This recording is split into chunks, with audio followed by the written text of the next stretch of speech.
Ladies and gentlemen, welcome back to Driven Wyld. Today we are talking about I don't have my inhaler. Doordash driver with asthma climbed 3 flights of stairs to deliver packs of water. She got no tip. And yet again, we have another reason why no tip, no trip is such a strong and prominent thing, is that you can end up doing some of the most ridiculous tasks for little to no pay in the event that you choose to take a no tip order. Of course, you could have declined it, and we're going to get into that, but in this case, we have the also unintended consequence of not having the inhaler and having a potential asthma attack. So with that said, I want to go over everything that's being said in this article, how it actually is for DoorDash, UberEats, Grubhub, the potential customers that could not tip, and everything in between. So with that said, let's get started. A delivery driver is begging for compassion from customers after claiming that a customer asked her to bring multiple 24 packs of water up 3 flights of stairs without a tip. You know, this is the kind of stuff where I would be like, this is why I don't do shop and delivers. Forget the no tip part. I wouldn't even do shop and delivers for this reason. Like, imagine bringing 10 packs of water up all those stairs, how that's gonna physically exhaust you for the remainder of your day. That's not good. Not to mention, she did that without a tip and potentially an asthma attack. Like, seriously. Your girl is big and she has asthma from long COVID and you didn't tip me? What?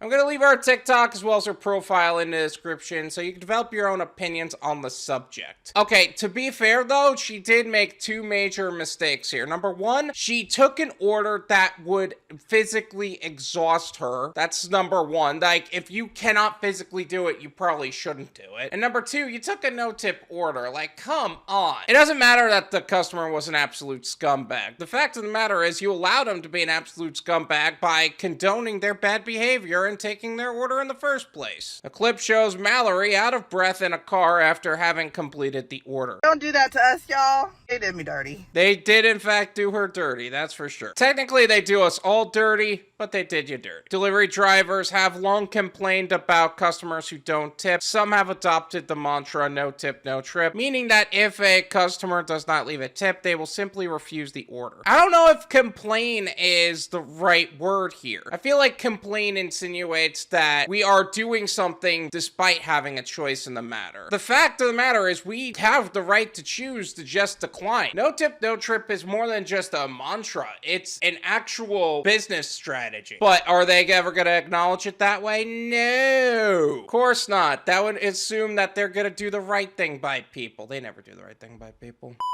In response to some users in the comments of these videos will insist that they tip cash upon arrival. However, earlier this month, a user on TikTok ran an experiment in which he only accepted no-tip orders from Uber Eats. He did not receive a single cash tip. Everybody does those experiments, and you know what? Everybody proves time and time again how much they lie. They always have lied. They always will lie. They don't provide a cash tip. They're manipulative and abusive, gaslighting pieces of garbage. And they don't deserve to have their food delivered. Adding insult to injury, several delivery drivers have noted the difficulty of carrying large packs of bottled water or cans of soda. Those huge cases of water, those big cases of soda, I understand why people don't want to take those orders. I personally like those orders on Instacart because that way you see everything. You see exactly how much they tip. So I'll do those orders. But man, I get exhausted after one trip. I would actually recommend having one of those wagons that people take to the beach or go camping with, so that way you're not carrying a whole bunch of stuff that are really heavy and are going to exhaust you, but this way you can actually have a tool that helps you. Earlier this year, a TikTok user and DoorDash shared a story almost exactly the same as Mallory, claiming that a customer purchased 4 cases of water and asked them to be carried up 3 floors. The driver did not receive a tip. I actually made a video about that story, I will leave that in the description. Feel free to check that out. On Mallory's video, users shared their thoughts in the comment section. Totally, I got a 5-story apartment complex with no elevator, a user recalled. Water plus 11 bags of groceries in the rain last year. FML. 5-story complex, no elevator. 10 bags of groceries plus water. But you didn't mention how much they tipped. So maybe it ended up being worth it. But I don't know, man. That sounds exhausting. You don't remember something like that unless it was like, oh my god, it wasn't worth it. How could anybody order multiple cases of water and not tip? Another question. Go buy your own groceries if you're not gonna tip. Amen to that. Call no tip, no trip. Not no tip, do it anyway and complain about it.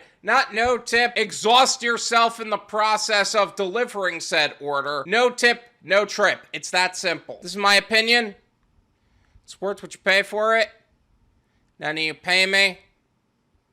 There you go. If you're physically not okay enough to take an order like that, she should have unassigned the order. If she saw initially that there was no tip, she shouldn't have taken the offer. So on that front, there is no reason for her to have taken the order. On the other hand, should the customer have tipped? My opinions on this are rather controversial. I don't think you should make people tip or kind of put them in a position to force them to tip because you don't want to work with bad customers. I want to work with customers that are worth working with, not customers that I'm gonna have to pull teeth, cause bad ratings, wrongful deactivations, etc., etc. Forget the fact that there was like 4 cases of water or whatever. It was irresponsible to work with customers like that to begin with. That's the beauty of being a gig worker. You get to choose who you work with. All in all, just make sure you're not working with customers that are not worth working with, because otherwise you may find yourself to be in the same position as this woman and potentially even worse. Thank you so much for watching. I really appreciate it. As always, make sure to hit the like button, subscribe if you're new, and I'll see you guys next time. Peace.